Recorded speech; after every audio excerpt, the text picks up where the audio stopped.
एक लड़का जिसका नाम नक्श है, एक दिन वो एक शादी में जाता है। वहीं पर उसको नायरा मिलती है जो उसकी बहुत अच्छी दोस्त है। वो एक दूसरे से बातें करने लगते हैं। उनकी बातें काफ़ी देर तक चलती हैं। फिर कुछ दिन बाद नक्श नायरा को फ़ोन करता है और बोलता है कि आज उसका बर्थडे है, नायरा शाम को आना है। नक्श को बेसब्री से नायरा का इंतज़ार होता है।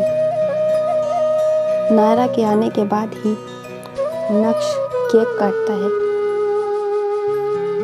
फिर सुबह को नायरा नक्श को फ़ोन करती है। कुछ देर बातें होती हैं। ऐसे ही बातों का सिलसिला बढ़ता रहता है।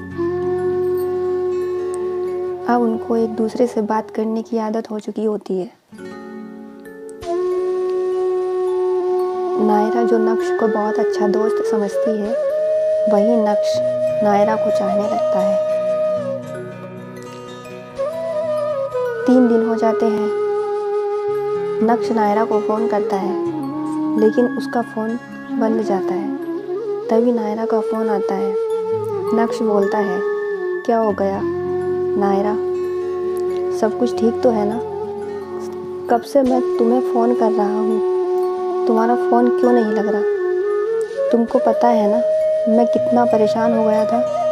नायरा बोलती है, अरे रुको, इतने परेशान क्यों होते हो, मैं ठीक हूँ। बस फ़ोन ख़राब होने की वजह से फ़ोन नहीं लग पा रहा था, बस। वैसे तुम इतने परेशान क्यों हो रहे थे? नक्श बोलता है, बस यूँ ही। फिर एक दिन नक्श सोचता है आज वो नायरा से अपने दिल की बात बोल देगा कि वो नायरा से कितना प्यार करता है। फिर दूसरे दिन वो दोनों मिलते हैं। नक्श नायरा को अपने दिल की बात बता देता है। नायरा ये सुनकर चौंक जाती है और बोलती है, नहीं नक्श, मैं तुमसे प्यार नहीं करती। तुम सिर्फ मेरे एक अच्छे दोस्त हो और कुछ नहीं। अच्छा मैं चलती हूँ। नक्श गुमसुम हो जाता है क्योंकि वो नायरा से पागलों की तरह प्यार करता है। कुछ दिन नायरा का फ़ोन नहीं आने की वजह से वो नायरा के घर जाता है। नायरा को देखता है और पूछता है, नायरा तुम कैसी हो? नायरा बोलती है, मैं ठीक हूँ, तुम कैसे हो? नक्श, मैं भी ठीक हूँ, अब तुमको देख लिया। नायरा भी बोलती है, मेरा भी बहुत मन कर रहा था तुमसे बात करने का और तुमको देखने का। अच्छा हुआ जो तुम आ गए। तुम मेरे सबसे अच्छे दोस्त हो। कहीं ना कहीं नायरा के दिल में भी नक्श के लिए प्यार छिपा था, क्योंकि वो भी नक्श से बात किए बिना नहीं रह पाती थी।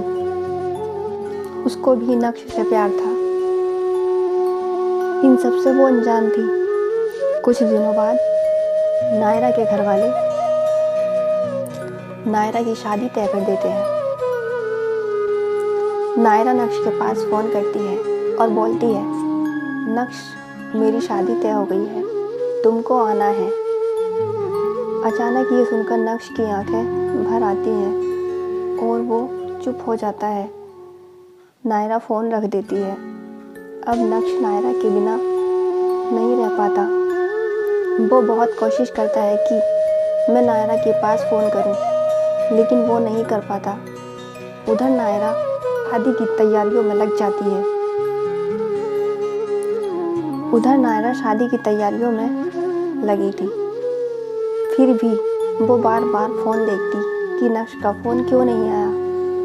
अब वो अंदर ही अंदर ना चाहते हुए भी नक्श के बारे में ही सोचती रहती है। जितना शादी का दिन पास आता जा रहा था, उतनी ही नायरा को नक्श की याद आ रही थी।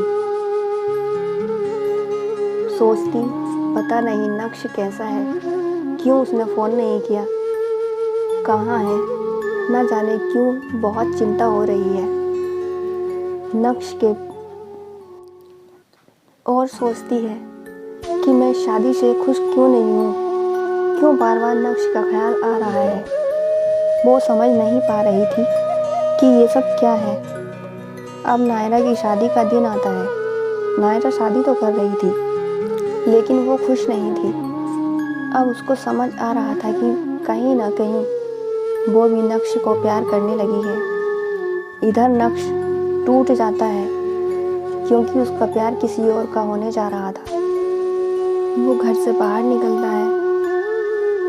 वो चल तो रहा था लेकिन उसकी आंखें आंसुओं से भरी थीं और वो सिर्फ नायरा के बारे में ही सोचता है और उसकी यादों में खो जाता है। तभी अचानक उसका एक्सीडेंट हो जाता है और उसको हॉस्पिटल ले जाया जाता है। उधर नायरा को अजीब सी बेचैनी हो जाती है। तभी हॉस्पिटल से फ़ोन आता है, नक्श का एक्सीडेंट हो गया है। ये सुनकर नायरा सब कुछ भूल जाती है और मंडप से उठकर दुल्हन के जोड़े में भागी भागी हॉस्पिटल पहुंच जाती है। वहाँ नायरा बहुत रोती है और सबसे पूछती है, कहाँ है मेरा नक्श, क्या हुआ है उसको, मुझको उसे देखना है। वो डॉक्टरों के रोकने के बाद भी अंदर चली जाती है और नक्श का हाथ पकड़कर बोलती है, मुझको माफ़ कर दो नक्श, मैं तुम्हारे प्यार को समझ नहीं पाई। आज मैं उस लड़के से शादी करने जा रही थी जिसके लिए मेरे दिल में कोई प्यार नहीं है और ना ही परवाह, और इस दिल में जिसके लिए प्यार है उस दिल की आवाज़ कभी सुन ही नहीं पाई। देखो आज मैं तुम्हारे लिए सब कुछ छोड़कर आई हूँ, अब उठ जाओ ना, मैं तुमसे बहुत प्यार करती हूँ। अगर तुमको कुछ हो गया तो मैं जी नहीं पाऊँगी। तभी नक्श को होश आता है। नक्श देखता है कि नायरा उसकी आंखों के सामने दुल्हन के जोड़े में खड़ी रो रही थी।